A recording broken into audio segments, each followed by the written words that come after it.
అక్రమ నిర్మాణాలపై రాష్ట్ర వ్యాప్తంగా అధికారులు ఉక్కుపాదం మోపుతున్నారు. తాజాగా ఖమ్మం జిల్లా వైరా మున్సిపాలిటీలో అక్రమ నిర్మాణాలను నేలబట్టం చేశారు మున్సిపాలిటీ అధికారులు. ఎన్ఎస్పీ కాలువపై నిర్మించిన ఇంటిని ప్రొక్లేన్ సాయంతో కూల్చివేశారు. అలాగే శాంతినగర్ ఎస్టీ కాలనీ పక్కన ఎన్ఎస్పీ కెనాల్ పై కొందరు అక్రమంగా నిర్మించిన బిల్డింగ్లను పరిశీలించిన అనంతరం వాటిని కూల్చివేశారు. అలాగే పల్లె ప్రకృతి వనంలో పేదలకు ఇంటి స్థలాలు ఇవ్వాలని డిమాండ్ చేస్తున్నారు పలువురు స్థానికులు.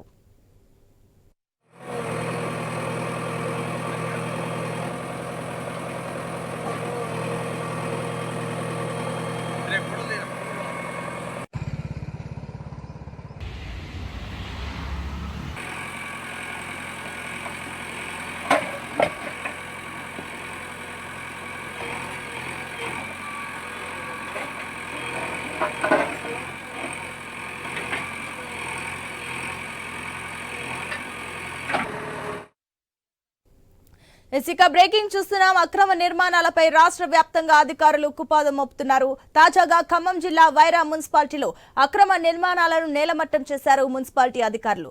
ఎన్ఎస్పీ కాలువపై నిర్మించిన ఇంటిని ప్రొక్లేన్ సాయంతో కూల్చివేశారు.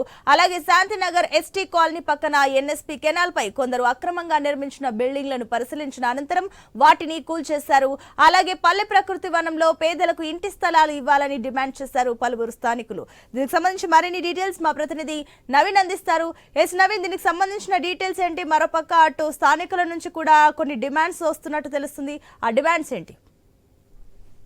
సునీత, మనం చూడొచ్చు ఖమ్మం జిల్లా వైరా మున్సిపాలిటీ పరిధిలోని శాంతినగర్ లోని ఎస్సీ కాలనీ, అదేవిధంగా రైతు వేదిక సమీపంలో ఉన్న ఎన్ఎస్పీ కాలువపై అక్రమ నిర్మాణాలు కొన్ని ఉన్నాయి. ఆ కాలువపై ఉన్న నిర్మాణాలను అయితే ఉదయం నుంచి కూడా మున్సిపల్ శాఖ అధికారులతో పాటు రెవెన్యూ శాఖ అధికారులు కూడా కూల్చివేత కార్యక్రమం నిర్వహిస్తున్నారు. ఇప్పటికే మనం చూసుకున్నట్లయితే పూర్తి స్థాయిలో కూడా కాలువపై అక్రమంగా నిర్మాణం చేసినటువంటి కట్టడాలను కూడా కూల్చివేసినట్టు పరిస్థితిగా పడుతుంది. అయితే ఈ కూల్చివేసినటువంటి ఘటనలో ఎవరికైతే ఇళ్లు కోల్పోతున్నారో, ఎవరైతే నిరుపేదలు ఉన్నారో వాళ్ళకి ఆ డబుల్ బెడ్రూమ్లు కానీ ఇవన్నీ కేటాయించాలని చెప్పేసి కూడా ప్రధాన డిమాండ్ వస్తున్నటువంటి పరిస్థితి మనం చూడొచ్చు. అయితే పూర్తి స్థాయిలో కూడా ఇక నుంచి అక్రమ నిర్మాణాలు ఎక్కడ కట్టినా సరే, అంటే వైరా నియోజకవర్గాలు కానీ జిల్లా వ్యాప్తంగా కానీ ఎక్కడైనా సరే ఈ నాలాల మీద కానీ పూర్తి స్థాయిలో చెరువు చికం భూములలో కానీ ఎక్కడ కూడా ఏ అక్రమ కట్టడాలు కూడా కట్టొద్దని చెప్పేసి కూడా అధికారులు కోరుతున్నట్టు పరిస్థితి మనం చూడొచ్చు. ఇక నుంచినైనా పూర్తి స్థాయిలో కూడా అక్రమ కట్టడాలని పూర్తిగా నిర్మూలన చేయాలి. ఎవరు కూడా పర్మిషన్ ఇవ్వకూడదు, ఏ శాఖ నుంచి కూడా ఎలాంటి అనుమతులు రాకూడదు, ఎవరు కూడా కట్టకూడదు అని చెప్పేసి కూడా చెప్తున్న పరిస్థితి కనపడుతుంది. ఎందుకంటే ఇప్పటికే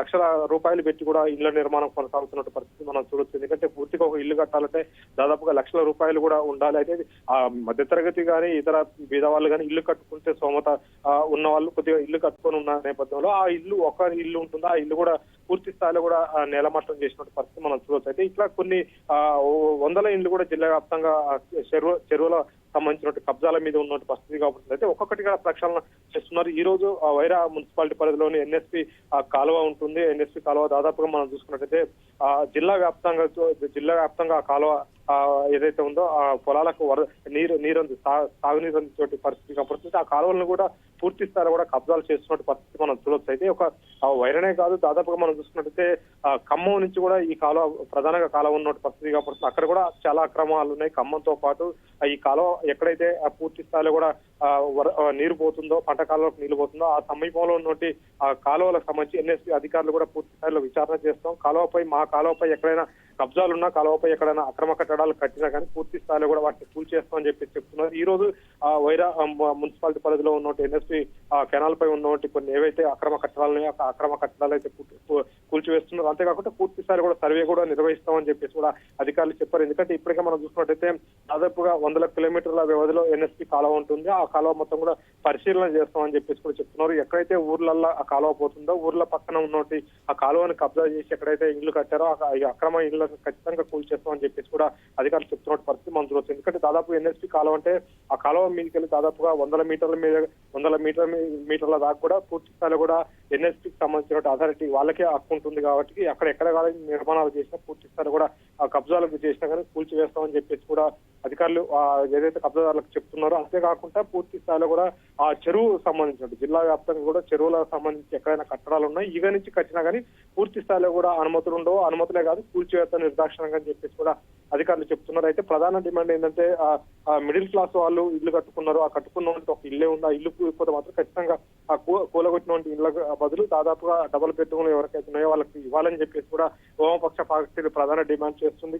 ఇప్పుడు కూలిపోయిన ఇల్లు ఎవరైతే ఉన్నాయో వాళ్ళకి ప్రత్యామ్నాయంగా ఏమైనా ఉంటే మాత్రం ఖచ్చితంగా డబుల్ బెడ్రూమ్ లో ఏమైనా అవకాశం ఉంటే చూస్తామని చెప్పేసి అధికారులు అయితే సర్ది చెప్పినట్టు పరిస్థితి. కాబట్టి ఏమైనా కూల్చివేస్తున్న నేపథ్యంలో అక్కడ ఉన్నటువంటి ఎవరైతే ఉన్నారో అక్రమ కట్టడాలు కట్టారో వాళ్ళైతే ఆవేదన వ్యక్తం చేస్తున్నారు. ఎందుకంటే మొదటి నుంచి మేము కట్టుకునేటప్పుడు అన్ని అనుమతులు ఇస్తున్నారు. పూర్తిగా కూడా హౌస్ నెంబర్ తో పాటు హౌస్ ట్యాక్స్ తో పాటు పూర్తి స్థాయిలో కూడా మున్సిపల్ శాఖ నుంచి కానీ రెవెన్యూ శాఖ నుంచి కానీ పక్కా అనుమతులు ఇస్తున్నారు. అనుమతులు ఇచ్చినాక ఇల్లు కట్టిన తర్వాత పూర్తి చేయడం కరెక్ట్ కాదని చెప్పేసి కూడా వాళ్ళు ఒక ఆవేదన వ్యక్తం చేస్తున్న పరిస్థితి మనం చూడొచ్చు. వాస్తవానికి వాళ్ళ ఆవేదనలో కూడా కరెక్టే ఉంటుంది. ఎందుకంటే పూర్తిగా లక్షల రూపాయలు పెట్టి వాళ్ళకు ఉన్నటువంటి సంపద ఏముంటుంది, పూర్తిగా ఒక ఇల్లు ఉంటుంది అనుకుంటారు. ఆ ఇల్లు కట్టుకున్న తర్వాత ఆ ఇల్లును కూల్ చేస్తే పూర్తి స్థాయిలో కూడా వాళ్ళైతే ఏమి లేని అయోమయంలో ఉన్న పరిస్థితి కాబట్టి, ఎందుకంటే ఉన్న ఒక ఇల్లు కూడా కూల్చివేయడంతో కూడా లక్షల రూపాయలు లాస్ అవుతున్న పరిస్థితి కాబట్టి మళ్ళీ ఇల్లు కట్టే పరిస్థితి కూడా మాకు లేదని చెప్పేసి కూడా వాళ్ళు ఆవేదన వ్యక్తం చేస్తున్న పరిస్థితి కనపడుతుంది. ఎందుకంటే కట్టేటప్పుడే అనుమతులు లేవు. ఈ ల్యాండ్ పలానా సంబంధించిన గవర్నమెంట్ ల్యాండా లేదా పలానా చెరువుకు సంబంధించిందా పలానా కెనాల్కి సంబంధించిందని ముందే